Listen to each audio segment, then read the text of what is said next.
Gente, temos vivido tempos assustadores.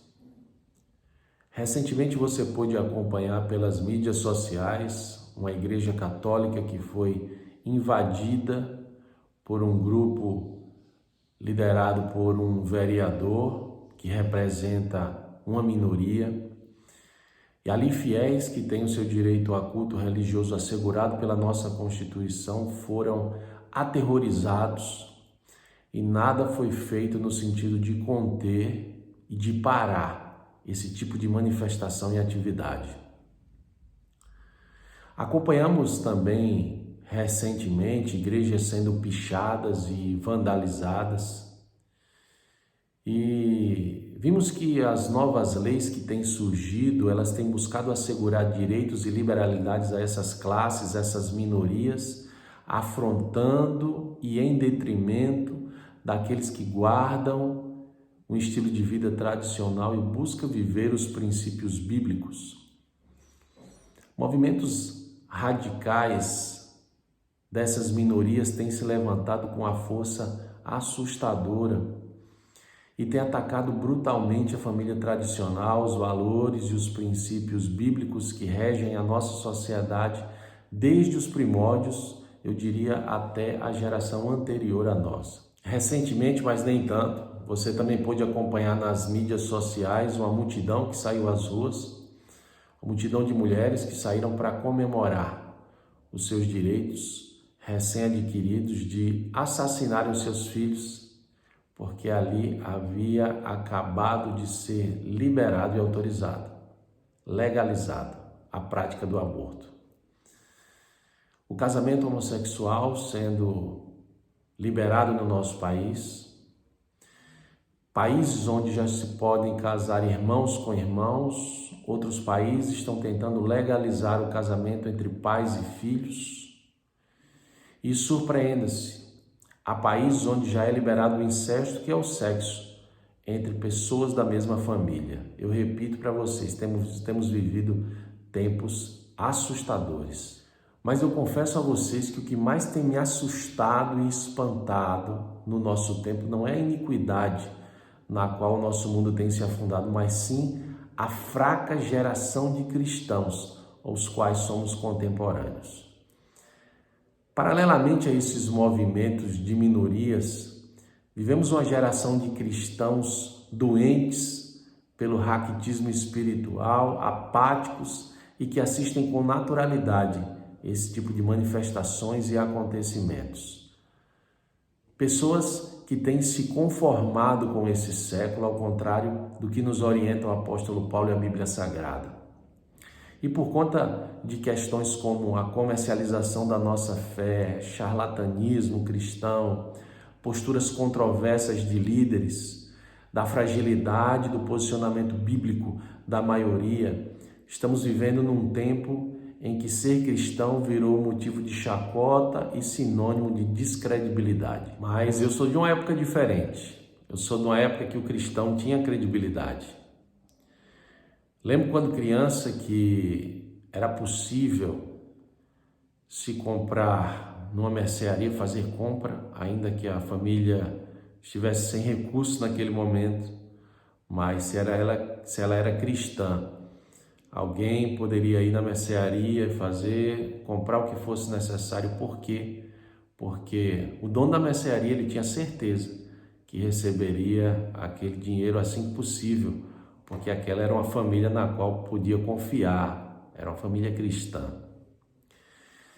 Eu me recordo que até na busca por emprego, os cristãos eles saíam com a vantagem. Por quê? Porque na entrevista, se fosse declarado que ele era um cristão, a empresa sabia que ele era alguém que podia confiar, sabia que ele era alguém na qual a empresa podia apostar as suas fichas. Afinal de contas, ele era um cristão. Agora, a gente se pergunta por que tudo isso mudou dessa forma, por que essa inversão de valores de uma forma tão radical?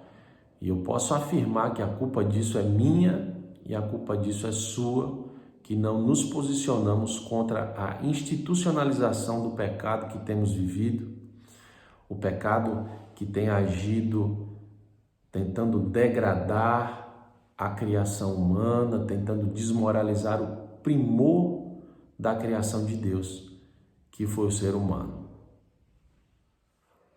Agora, eu quero dizer a você que a Bíblia relata um outro período da humanidade onde a perversão, onde a maldade, onde a imoralidade do ser humano era tão grande que Deus se arrependeu de ter criado o homem e decidiu assim exterminar a raça humana e começar tudo novamente. Isso aconteceu na época de Noé e está registrado no livro de Gênesis, capítulo 6. E viu o Senhor que a maldade do homem se multiplicara sobre a terra e que toda a imaginação dos seus pensamentos e do seu coração eram maus continuamente. Então arrependeu-se o Senhor de haver feito o homem sobre a terra, pesou isso em seu coração e disse o Senhor: destruirei o homem que criei de sobre a face da terra. Que geração abominável, irmãos! Que geração má! Mas eu começo então, durante a nossa reflexão, a pensar que essa geração não era tão diferente da geração na qual nós vivemos. Homens corruptos, homens maldosos, homens imorais, completamente envolvidos pelo pecado. Porém, eu quero chamar a atenção de vocês não só para o terror que estamos vivendo no nosso tempo, mas para um homem, um exemplo, alguém que viveu naquela geração de Noé, mas que foi diferente de todos eles. O seu nome era Enoque. Se você voltar só um capítulo no livro de Gênesis, for lá para o capítulo 5, você vai perceber que ele trata sobre a genealogia, desde Adão até os filhos de Noé. E esse texto trata desse personagem no versículo 21, a partir do versículo 21 até o verso 24, trata sobre Enoque. Eu quero ler esse texto para vocês. Diz assim: viveu Enoque 65 anos, então gerou a Matusalém. E andou Enoque com Deus, depois que gerou a Matusalém, mais 300 anos, então gerou filhos e filhas. E foram todos os dias de Enoque 365 anos, e andou Enoque com Deus. E não apareceu mais porque Deus o tomou para si. Que coisa grandiosa!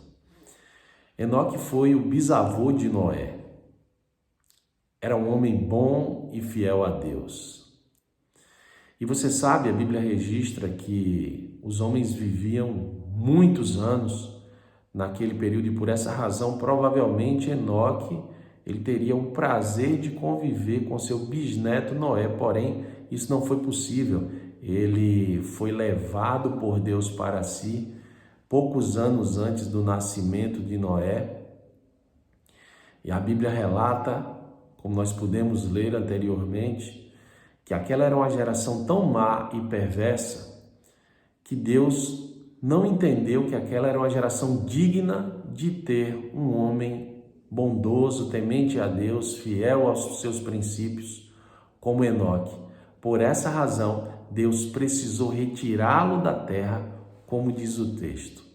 E eu não sei se você consegue perceber a grandiosidade do que está escrito aí nesse momento. Aquela geração, ela não foi digna de ter um homem como Enoque entre eles. Dos 4 versículos que lemos sobre Enoque, 2 deles declaram que Enoque andou com Deus. Ele era tão diferenciado, era uma pessoa tão diferenciada daquela geração que Deus decidiu tirá-lo do meio daquele povo e levá-lo para si. Mesmo em meio àquela geração perversa e imoral, Enoque era um homem que fez a diferença no meio daquele povo. E eu quero destacar, por mais que ninguém tenha visto isso, por mais que ele fosse criticado, por mais que ninguém tenha percebido, por mais que ele tenha sido zombado por causa da sua postura diferente, ou você acha que ele não foi? Nada fez mudar o seu estilo de vida. E sabe por quê? Porque Enoque sabia que ele teria de prestar contas não a homens. Ele sabia que ele tinha um negócio não com homens, não com a sociedade na qual ele vivia, mas ele sabia que ele tinha um negócio especial com Deus. E eu quero alertar você, cristão, que vive nessa sociedade junto comigo, meu contemporâneo. O nosso negócio, o meu negócio, o seu negócio, não é com sociedade, não é com ser humano nenhum. Nosso negócio é com Deus. E aí, se mantermos e vivemos o nosso relacionamento, o nosso compromisso com Deus, aí sim podemos ser exemplo para essa sociedade, podemos mostrar para ele os princípios que existem para ser vividos de uma forma que Deus se agrade. Veja, meu amigo, independente dessa geração, nós temos sido chamados por Deus para vivermos uma santidade irrepreensível e intocável diante de Deus e aí sim, também diante dos homens. Chega de sermos essa igreja apática, chega de sermos pessoas que têm envergonhado o Evangelho de Cristo a cada dia. As pessoas precisam olhar para nós de uma forma diferente, sabe? Nós precisamos entender que a culpa do descrédito que a igreja tem vivido é minha e é sua. Precisamos mudar essa realidade, mudar com a nossa mudança de postura. Precisamos mudar a nossa mente, como diz o apóstolo Paulo, e aí sim mudar em seguida a nossa postura. Precisamos viver à altura do sacrifício de Cristo por mim e por você. É chegado o tempo em que Deus quer levantar uma igreja em meio às igrejas. Você consegue entender isso? E que Ele possa contar para essa renovação, para essa mudança de geração, comigo e com você. Deus te abençoe e coloque essa palavra, aplique essa palavra nos nossos corações.